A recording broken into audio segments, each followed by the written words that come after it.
Coming up on this week's show, we ring in 2017 with our look at our goals, plus we review some books, Star Wars Rogue One, and Yuri on Ice. Welcome to the Big Gay Fiction Podcast, the show for readers and writers of gay romance fiction. If you can read it, write it, watch it, or listen to it, these two guys are going to talk about it. Now, here are your hosts, Jeff Adams and Will Knaus. Welcome to episode 65 of Jeff and Will's Big Gay Fiction Podcast. I'm Jeff from JeffAdamsWrites.com. And I'm Will from WillKnaus.com. Happy New Year! Happy New Year to you, sir. I feel like I should have brought a noisemaker or perhaps confetti to the program, which I did not do. Yeah, I'm glad. The noisemaker would have been loud and the confetti we would have had to clean up. Yeah. How are you on this first day of 2017? I am pretty okay. No complaints so far. Yeah, we are only 12 hours into the new year so far, so there you go. Yeah, there you go. 2016 certainly went out with a vengeance last week. As we were doing the post-production on the show last Sunday, George Michael passed away, we found out. And then, of course, just days after that, Carrie Fisher and Debbie Reynolds both passed. And then right at the end of the week, all romance ebooks managed to implode itself. So let's hope 2017's first week has a much calmer, peaceful start. Yes. During the holiday week, I did continue work on Codename Winger Book 2. Got about 10,000 words added to that manuscript, and it's actually rolled over the halfway point now. So very excited about that. Congrats to you. Thank you. And Love's Opening Night came out on Wednesday last week, and opened to some really good reviews. If it was a show, I would say it was a mostly positive opening night for it, which I'm very, very pleased with. Thanks to everybody who took the time to review last week and to pick it up last week as well. Look forward to a little more of the blog tour will happen this week. And I'll have the link to the show notes in that because there's still some copies out there that people can win. Fantastic. Yeah. Congrats again on that. Thank you. Now, this past week, we've been listening to some of our business podcasts, as we are wont to do, as per usual. And we wanted to point out two of them that stood out to us. First off, Joanna Penn, who you may remember from 2 episodes earlier in 2016. Yes. She did a webinar. I had to think about what the word was specifically. She did a webinar about planning for the new year. This particular webinar is geared towards writer, but Joanna is super smart, and all of her tips are applicable to pretty much any area of your life. Yeah, I would totally agree with that. So we'll have links to Joanna's webinar in this week's show notes. Also, we wanted to bring up the boys from the Self-Publishing Podcast did sort of a best of year in review. It was kind of their clip show, and they had assorted pieces of wisdom from all of the guests they had on in 2016. It's a really fantastic episode. It's SPP episode 242, and we'll have links to that specific episode if you're interested in, writing advice and business and marketing and that kind of stuff. If that's your jam, highly recommend you check out this really well-produced year-end episode. SPP, check out the links, show notes. Yeah, and I would agree with you that I think Joanna's webinar would be good for pretty much anybody who's looking to set goals for this year, whether you're writing or not, and the SPP one is much more geared towards writers. So to kick off 2017, we've got something new happening with the Big Gay Fiction Podcast. New, you say? New for the new year. How so? So we've begun working with Patreon, which is a site that allows people to support projects that they're into. And so we've set up a way for our listeners to help support production of the show. Your pledges will help offset the cost of producing this show each month. Now, for those of you who've never heard of Patreon, it's essentially a Kickstarter for ongoing projects. There are lots of different people on Patreon, writers and artists and you name it. There are podcasters and singer-songwriters and so essentially think of it as a Kickstarter, an ongoing Kickstarter for this show. Now, On Patreon, we have a couple different levels of support. We have a $1, $3, and $5 level. And for those of you who are generous enough to pledge $3 to $5 per month, you'll get the opportunity to ask questions of future guests here on the podcast. All of our listeners... Maybe in 2017 I can learn how to talk. Now, all of our supporters on Patreon will be listed on a special patrons page at biggayfictionpodcast.com. And we already want to thank Regency Fan 93, who became our first Patreon just late last week. So thank you, Regency Fan 93. And we should note that in any month that we hit $50 in pledges or more, which actually covers our monthly costs for the show, we'll do a special bonus show specifically for the patrons. It'll be patrons only. No one else will get to see it. So a little extra incentive for you to help us meet our production cost each month. Now, let us be 100% clear. The Big Gay Fiction Podcast will still be free and still be available to everybody. The Patreon is for those of you out there who want to help support the show in a monetary fashion. Yes, it's kind of like, the PBS thing where you always hear about this show graciously supported by people like you. Exactly. That's exactly what it's like. You still get to see the show whether you support or not, but to those who are, we thank you. Yes. You can get complete details and make a pledge if you choose to at patreon.com. That's patreon.com/Big Gay Fiction Podcast. Did you know that podcasts love to get reviews too? Taking a moment to leave a review about the Big Gay Fiction Podcast helps us with the show's visibility online. Please take a moment to visit iTunes and leave a review. Your comments help other readers of gay romance discover this show. Thanks for helping us spread the word about the Big Gay Fiction Podcast. So, recording this episode on New Year's Day, and of course it drops on the day after, it's time to look at our 2017 goals. We did this last year in the first episode of the year, and it'll be a consistent thing for the podcast, I think, because we do like to give people kind of a look at the writing life that we both lead. Now, we made a kind of clear last week on this show that it was going to be goals and not resolutions, because there's a distinct difference there, and I look to you to tell us a little bit about that difference, because I think you outline it better than I do. Well, if you read as much self-help as I have in my life, you realize resolutions are for chumps. Resolution is essentially a wish stated out loud. It's like, I wish I would get to the gym more, or or as in a resolution, or I want to, lose 20 pounds, or I want to, who knows, whatever stupid resolution you end up making. The thing is that's not, a resolution isn't very particularly concrete, and wishes don't really have a specific end date. We choose to call them goals for the year.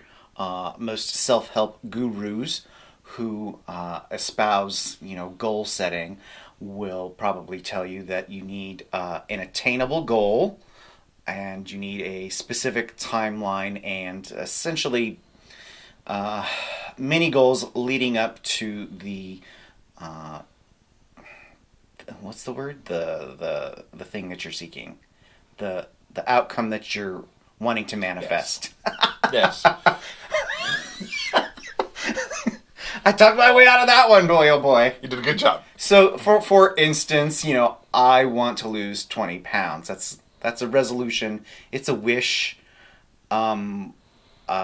Stating it more concretely, I want to lose 20 pounds by, April 1st.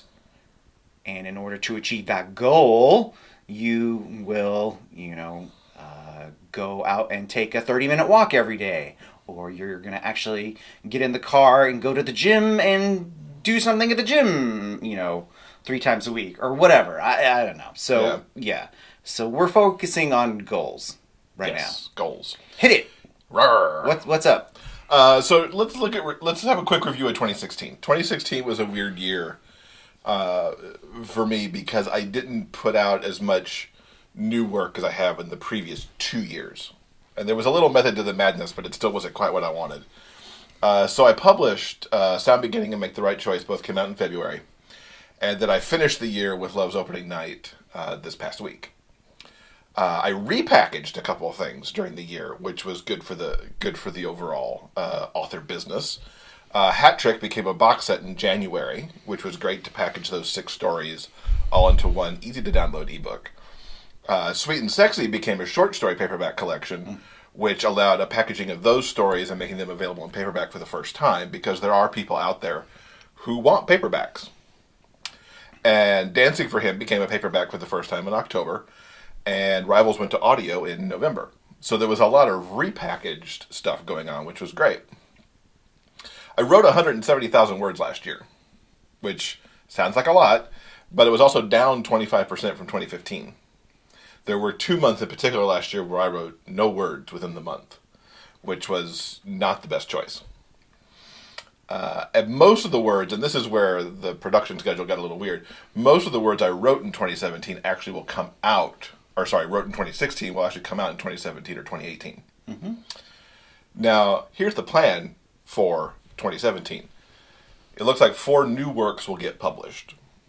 2 of those were actually written back in 2016.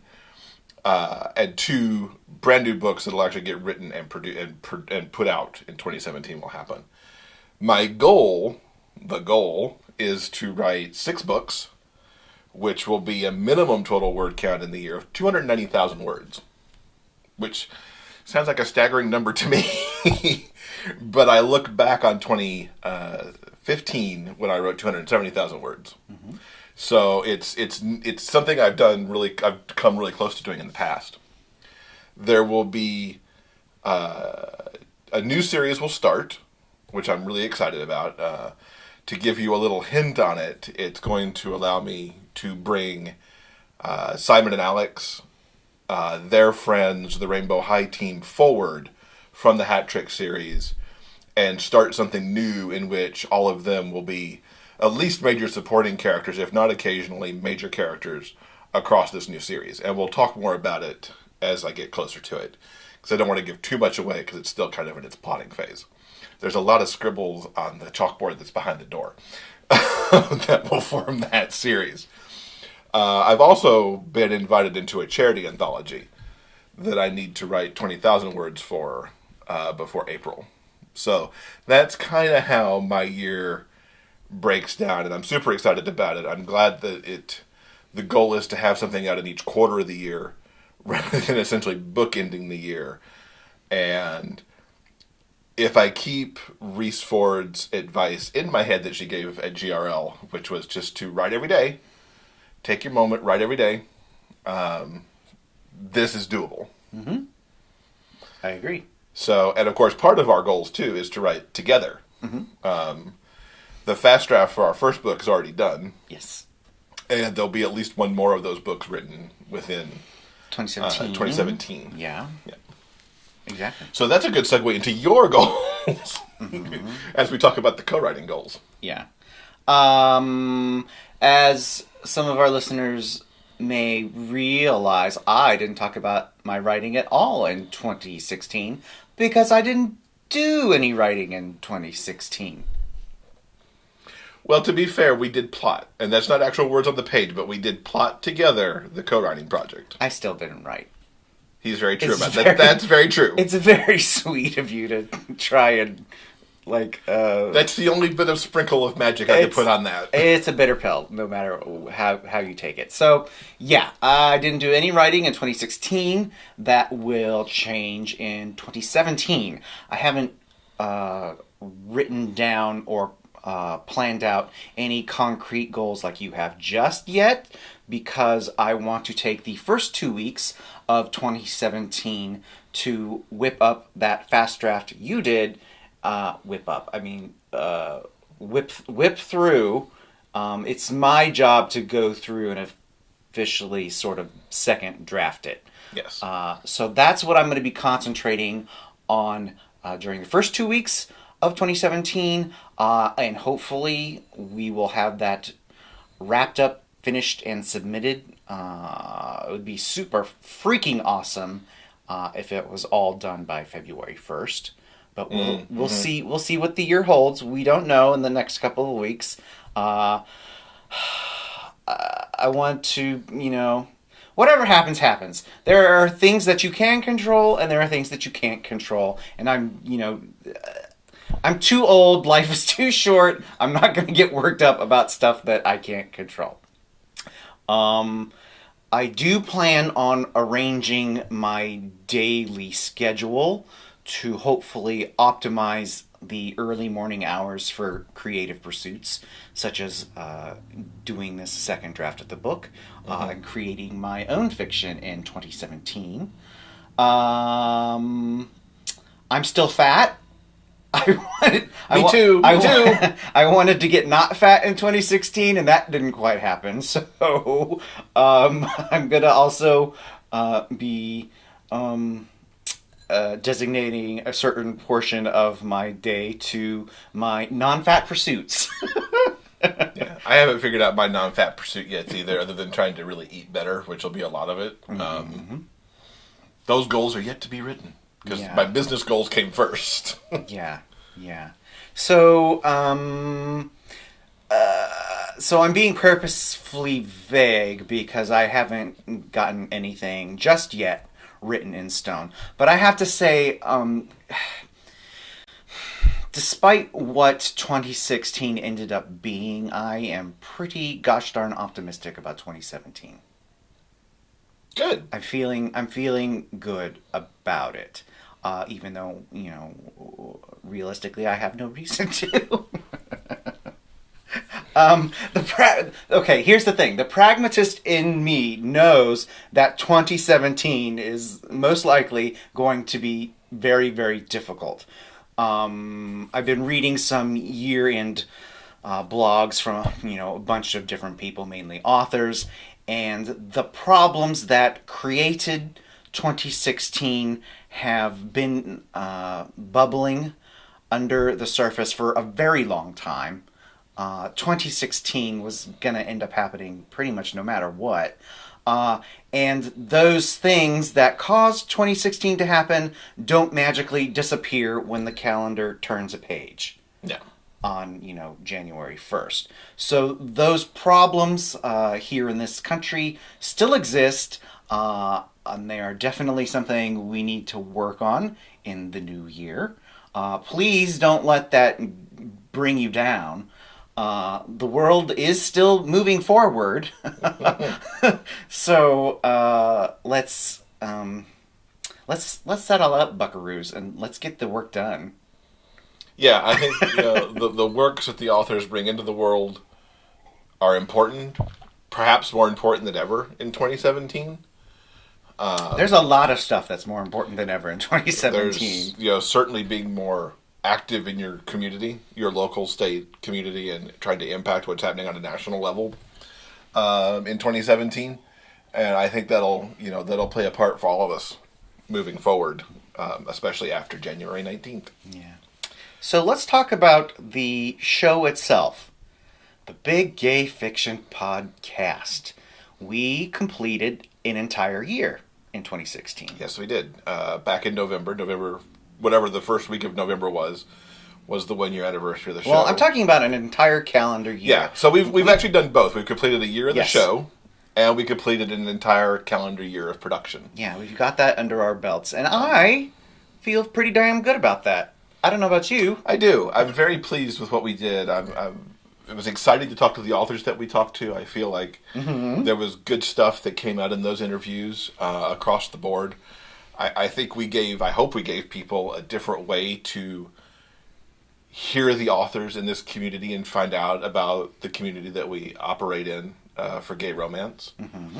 The show had great growth across the year. I'm very pleased. Looking at the show as its co-producer and seeing the percent gains that basically we made month after month after month. There was a natural dip in December as people did other things, preparing for the holidays, being with family, etc.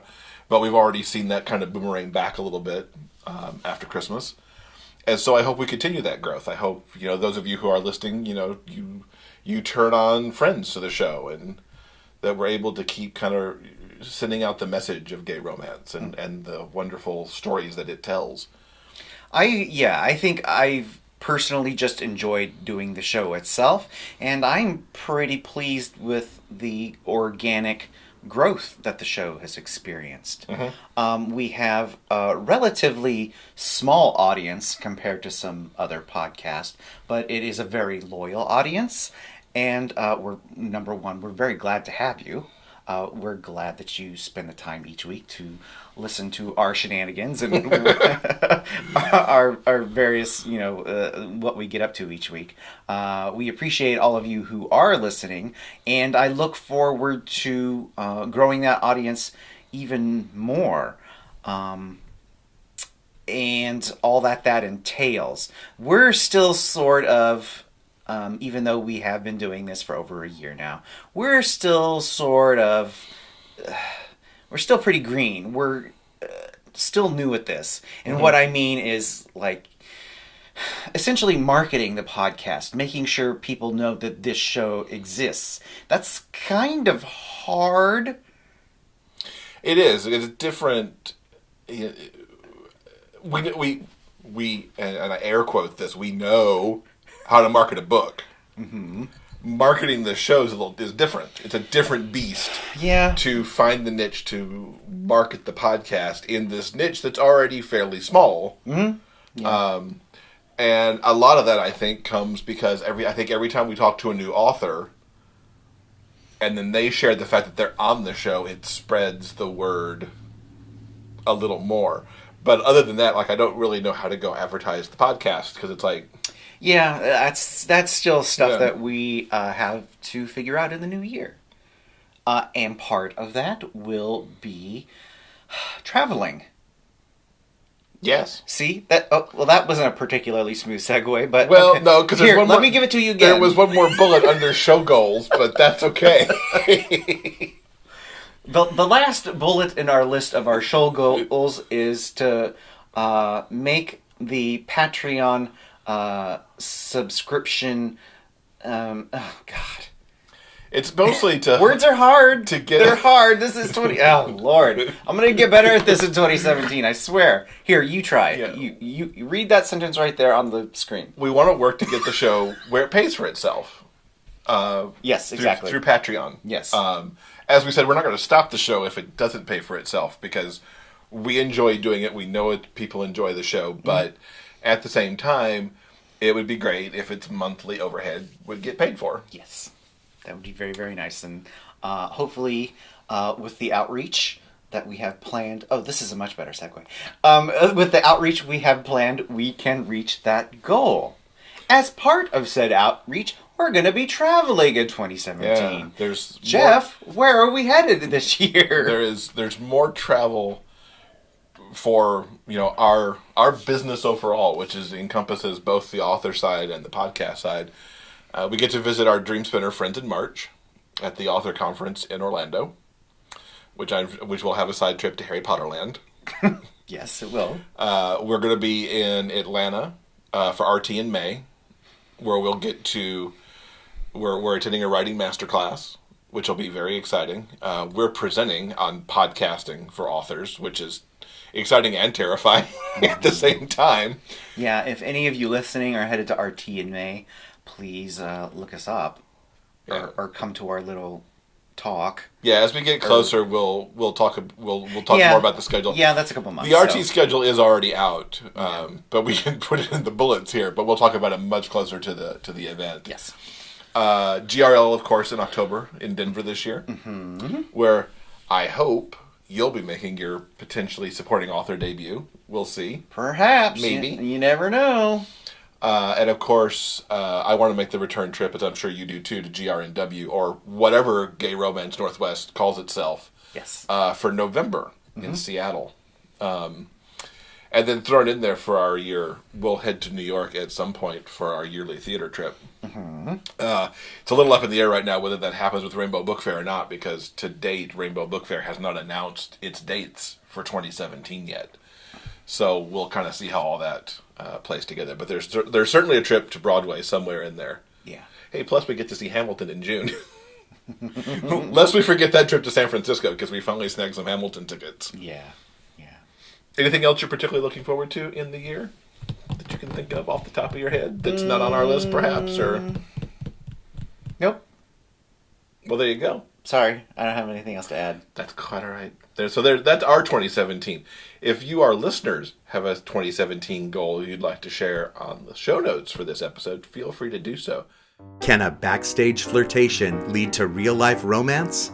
That's the question in Love's Opening Night, the gay romance novella by Jeff Adams. Jeremy Steele is a veteran Broadway performer. For his latest role, he's dancing alongside a man he's fantasized about for years, TV star Ty Beaumont. Jeremy knows better than to get involved with a castmate, but when Ty has trouble learning the complicated choreography, Jeremy offers to lend a hand.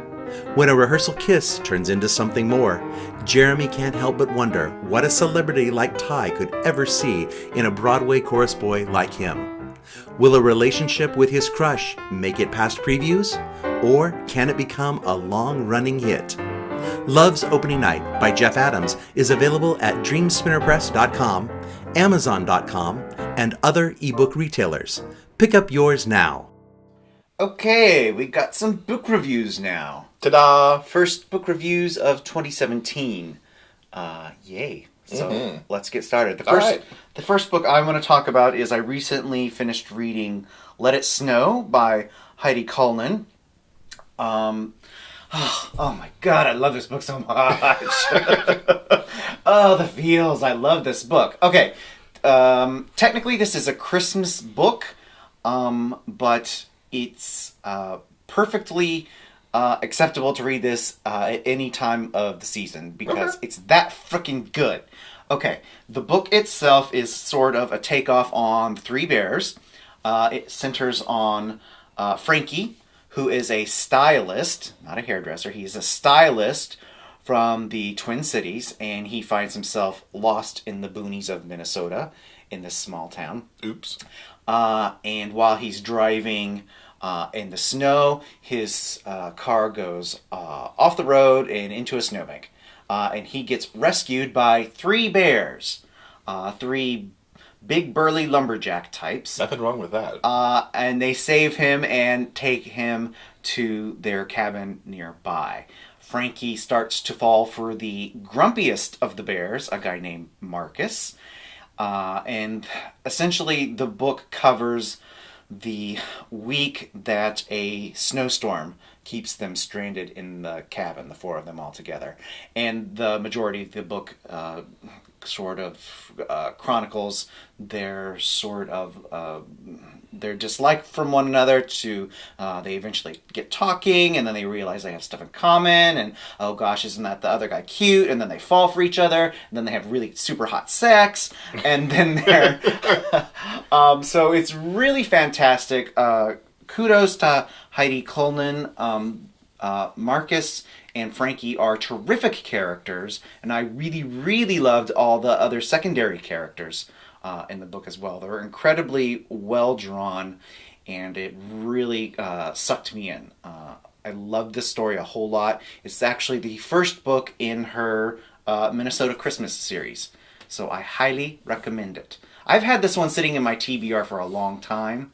I'm not sure why I pulled this out of the depths of my list, but I did. Well, as you were reading last week, it was still the holiday week. Yeah. You know, as you read, so yeah. why not go for one more Christmas? So by pure happenstance, I sort of stumbled across this gem. I'm really, really glad I did. So I highly recommend it. Let It Snow by Heidi Cullinan. Cool. I finished out my year with 2 books, which got me to get my little completed banner on my Goodreads. Dun, da, da, da. Yes. On my Goodreads. Congrats to you on that. That is a fantastic achievement. Since I couldn't count that beta read I did, since it's not in Goodreads, I officially have my 40. Awesome. So, and these are both from authors that I've been reading heavily the last month or so. Yeah. I read Brent Hartinger's Road to Amazing, which is the 3rd book in the Russell Middlebrook Futon Years series. I think it was just last week I reviewed the first 2 of these books. And I jumped right into the third one because, well, Russell and Kevin were getting married, and I wanted to see how that turned out. So they get married in this little tiny island in the middle of Puget Sound? Puget? Yeah. Called Vashon Island. Puget, that's a Puget.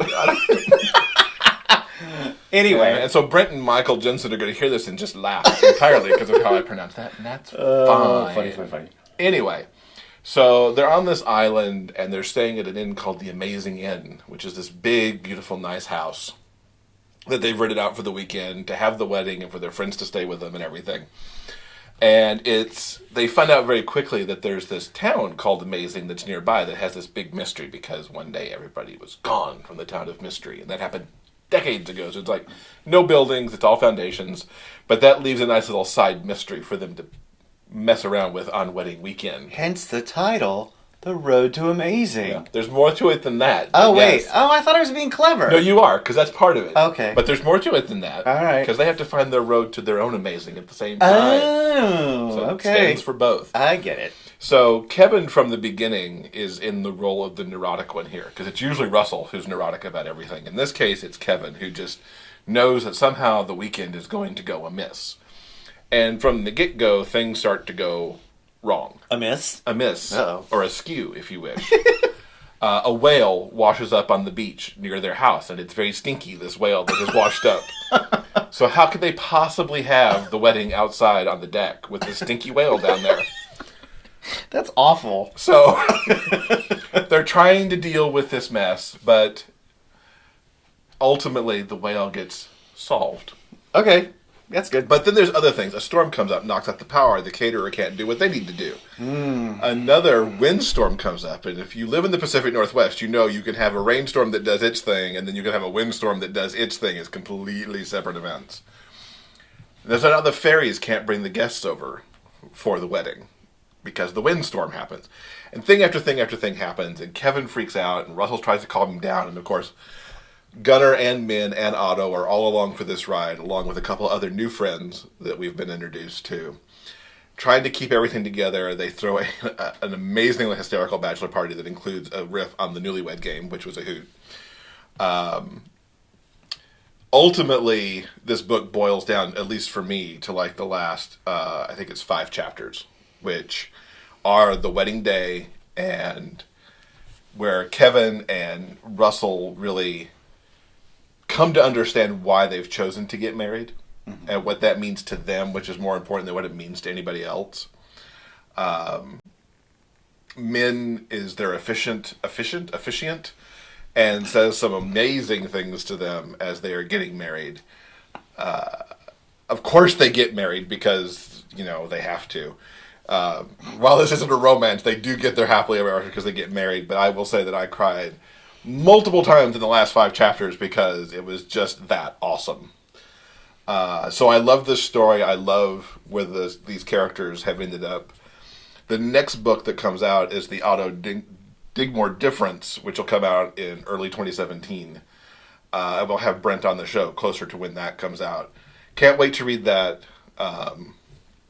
because some amazing things happen in this book with Otto as you read. So to get a book in Otto's point of view is going to be a lot of fun. Cool. After, multiple books of Russell over the years. So really highly recommend the entire Futon Years for Russell Middlebrook, and especially The Road to Amazing, which was my favorite of the 3, although they are all great, just awesome.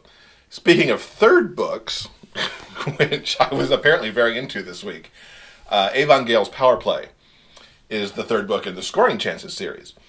Another series that I have enjoyed immensely, but in this book, Avon's a great writer. I've enjoyed the Scoring Chances books that I've read. I enjoyed Whiskey Business that I talked about last week.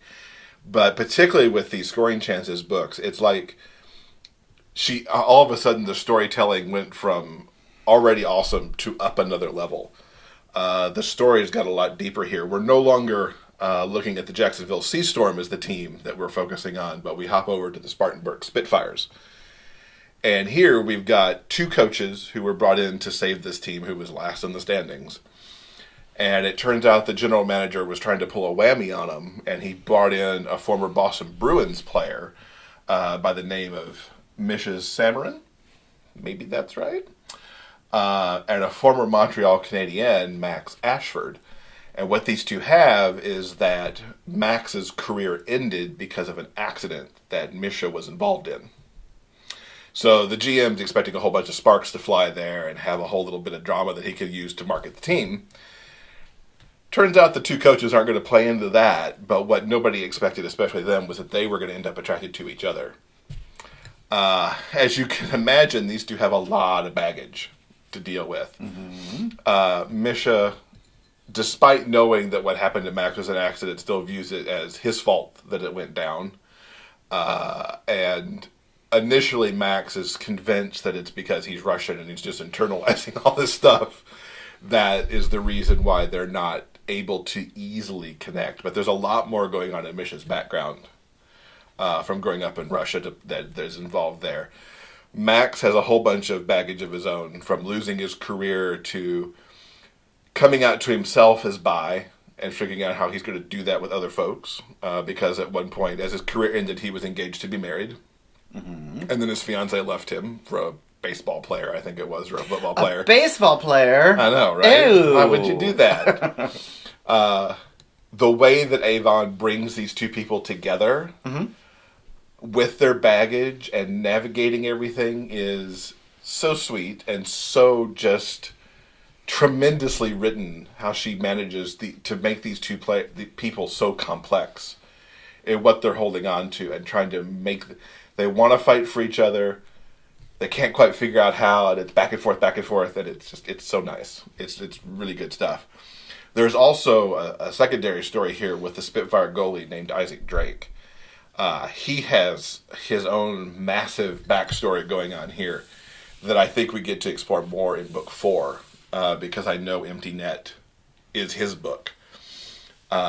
It's a story unlike anything she's tried to tell before that I'm just not going to spoil. It's not that I've seen, it's certainly not been in the Scoring Chances book. She's gone down this route. But it was very fascinating to me, the story that he had to tell and how it was impacting him and the team and everything. So it was truly outstanding, and you'll just have to read that for yourself. So Power Play by Avon Gale. Can't recommend it highly enough.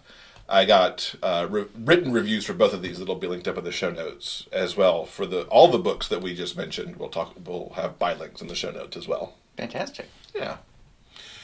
So while we're in review mode, because we are, we on last Monday went to see Star Wars Rogue One. I loved it. I thought it's not a perfect movie. There's no such thing as a perfect Star Wars movie anymore. With the sequels, but I thought this was a really well done, essentially episode 3.5, to help bridge between the pretty awful Revenge of the Sith and to get you into A New Hope. Of course, you know how this movie ends because pretty much it picks up the next shot after the credits would have rolled would have been the beginning of A New Hope. I thought the setup was great. I loved Diego Luna as the captain. I didn't write down any of these actors' names, but the girl who is the hero of the story, I found her not as compelling as the heroine we had in Force Awakens, but I enjoyed her little arc of trying to avenge her father and get that set right. I thought the space battles were pretty incredible. The battle down on the planet where they were having to steal the Empire's plans was pretty awesome. Recreating Peter Cushing was amazing. I forgot for a while he was dead when we were watching this movie because I'm like, I think he's dead, and yet it was a very compelling CG performance there, and it was quite something seeing the CG of Carrie Fisher right at the end. Especially with her passing just a couple days after we saw the movie. Mm-hmm. So I give it, big thumbs up. It was a perfect introduction to the concept of the outside of the regular Star Wars series movies. A Star Wars story, as they call it. Exactly, yeah. I'm staring at you so you could give your opinion now. I, on the other hand, was not that crazy about this particular movie. I did not find the lead characters. I didn't think her story was particularly interesting or compelling. Unlike you, I'm actually don't think Diego Luna is that interesting. I know there are a lot of people out there who love him to pieces, but I think generally, he has this like non-acting acting style. He's like purposefully stony-faced and wooden. That's his thing, and some people are drawn to that, I guess. I am not. I think he's boring as hell. So there's that. I didn't think the movie felt particularly fun or interesting until like the final third, where the rebels have to, attack the Imperial base in order to bring down a force field so that the other rebels can attack. A setup that we've, seen multiple times in Star Wars movies, but this was, enjoyable. The final third of the movie I thought was, fun and interesting. But overall, it didn't do a whole lot for me. Can I put you on the spot? Sure. Can you name one of the new characters? One. Out of all the new characters they introduced in this movie? No. No. So, yeah, that's how I felt about it. It was just like, eh. Oh, and I will give kudos to Alan Tudyk for his robot. I thought it was a well done CG capture for that movement, but he's the one, and this is probably actually going back to why the movie wasn't all that great, because I didn't feel this way about the adults in the movie, or the actual humans in the movie. His death, and there's just sorry, spoil if you haven't seen it, but the movie's been out for 2 weeks, so his death made me cry. Because he gave his all for his master. So that I really enjoyed that. Cool. I liked his attitude. I liked his attitude that we had a droid who was decidedly different from 3PO. Yeah. Cool. So yeah. So let's talk about something we both liked. Yes, we finished actually watching Yuri on Ice just yesterday evening, as a matter of fact. That was sort of our New Year's Eve treat. And we haven't really talked about our thoughts on Yuri just yet. You've talked about Yuri in past, because up until yes, this week you'd seen through episode 11, I think, even by the time... Were you through 10 or 11 the last time we talked about it? The last time we talked about it here on the show, I was up to episode 11. I just had not seen the final episode. Yeah. Then we went back and watched it together. Yeah, you watched the whole thing over again. We binged it over the course of last week, Tuesday through Saturday. I loved it. I thought it was a lot of stuff. Just to reiterate for those who don't know what the fuck we're talking about, Yuri on Ice... Who on earth would that be at this point? Well, that's actually very, very true. Yuri on Ice is a Japanese anime. It is the story of Yuri, a figure skater, and Victor, who is also a figure skater, who is taking a season off in order to coach Yuri. And it is their journey to the Grand Prix final. That's essentially the story arc of the entire series. It also, it's about their growing... Just call it a love story. It's a romance. It is. It is, and we'll get into that in just a second. So what did you think? As a Yuri virgin... What did you think? I really liked it. I'm not always a tremendous fan of anime, just because of the drawing style and some of the over the top stuff. And there were some aspects of this that were like, it made me cringe a little bit. But overall, I thought the story arc was so endearing. Of Victor deciding to coach Yuri, and Yuri's growth, and finding the confidence in himself to go skate. And there were 3 competitions through the episodes. Is that right? Mm-hmm. Not counting the initial one where he totally bombs. But his growth and his confidence and Victor's choices as a coach to even at one point break him before letting him go forward. I thought that was all beautifully played out. I thought the skating animation was tremendous. And I would love to know how they pulled that off. If they were like drawing over actual skaters, or did they just watch and then draw, or how that worked. And one of the things that I really loved, and I would love if they could figure out how to do this on, regular skating competitions, is the internal dialogue of each of the skaters as they're doing their thing. Because it was either hysterical or touching or like crazy, or watching JJ's breakdown in the Grand Prix and hearing his commentary on it was amazing. I really wanted Yurio to get his ass kicked at some point, because he's just a dick a lot. But I guess that's just the role he's cast into. Now, see, you're actually... No, that's incorrect. I adore Yurio. I think he is hilarious. Hilarious in his anger. He is the angriest 15-year-old ever that ever existed. Yurio is another skater in the pantheon of skaters who are all trying to get to the Grand Prix final. And Yurio is determined to win his first time out as a senior in the senior division of skating. And he's willing to do anything to get there. And what I find incredibly endearing and absolutely hilarious is he is furious and angry at absolutely everything. Literally everything. He has the most endearing... I think it's endearing. I just wanted somebody to just kick his ass at some point. I think it was very, very funny. I will agree that it's funny. It's very, very funny. Yeah. He's not being a dick.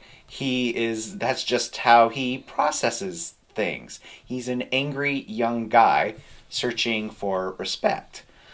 And that's just how he expresses himself. So he's not technically being a dick. He worked his ass off the entire season, and that work paid off in the end. So he's not the villain of the piece. No, he's not. He's an antagonist. He's an antagonist. He's not the bad guy. Okay, sure. Somebody needed to shake some something into it, and I was surprised that his coach or the ballet teacher didn't actually do that. Yeah. Okay. We'll agree to disagree on that. That's fine. But overall, it was an utter delight. I would love to see it without the annoying Crunchyroll commercials breaking up the momentum, because some of those are ridiculously long. Yeah. So I hope it comes on DVD relatively soon, because I would love to watch it over again without those distractions built into it. Good soundtrack too. Yes. So one of the many things that are so much fun about this particular series is the music. Great stuff. Wild, wonderful, weird, just fantastic. Did you enjoy the ending? Yeah, I think... I'd like to think that it's not the end of the series, because I'd like to see where they take it some more. But if it is the end, I was kind of okay with it, because I have my thoughts, and I don't know how much we want to talk about the end for people who may not have seen it yet, because the end only dropped, like a few days ago? It's been over a week now. Been over a week. I feel like there was at least a happy for now there. If not a true HEA, is at least a happy for now, I think. And I was good with that. I think they both had their growth moments. Yeah, I was okay with it. How did you feel about it? Especially, I'll classify a little more before you answer. I think for a show that never really said it was a romance, I think that's even more of an okay place for it to be, because you couldn't necessarily go into it knowing that they might walk away with a happy for now or a happy ever after. Here's the thing. Watching this series, I was like 99% sure it wasn't going to end with hearts and flowers and declarations of love. because that's not what Yuri on Ice was really doing, even though that's what I wanted as a viewer. And it did not end that way. Even in the finale, the two leads, Victor and Yuri, never kiss, even though the show is definite romance.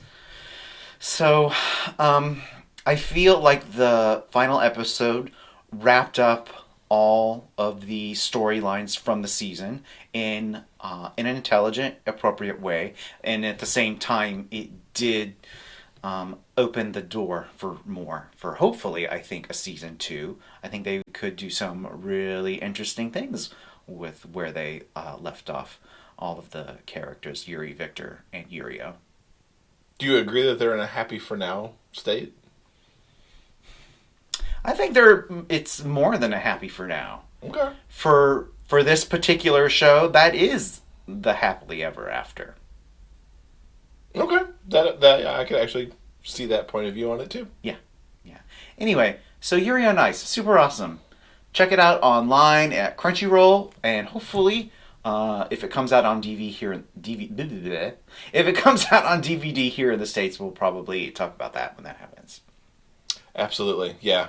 I've heard, because I was researching since we were binging this week, it sounds like the DVD's was out by the end of the year in Japan, potentially. Okay. It could be, as I said yesterday, make that all-region DVD player we got ourselves for Christmas come in all the handier. Indeed. So I think that does it for this first episode of 2017. One down, 51 more to go. Or 52. I don't know if it's a 53-week month, 53-week year or 52. Is this a leapy? It's not leapy. Oh, who knows? But sometimes, because it's just how the days fall, you can get 53 weeks instead of 52. Yeah. And I don't know. Okay, forget I just said that. We're one down. One down, yo! Yeah. So coming up in episode 66, Richard Compton-Sater will be here to talk about his debut novel, Rank. Which you loved. I did. I kind of gushed all over that. As you may remember from last week, it was one of my top 5 of the year. Yeah. So super glad to have him coming up. Yes. And that'll do it for this episode. I hope everyone has a auspicious beginning to 2017. Please remember, treat each other kindly, keep reading, and we will see you next week. For detailed show notes and the complete episode backlist, go to biggayfictionpodcast.com. New episodes are available every Monday on all major podcast distributors and YouTube. Thanks for listening. We'll see you next week.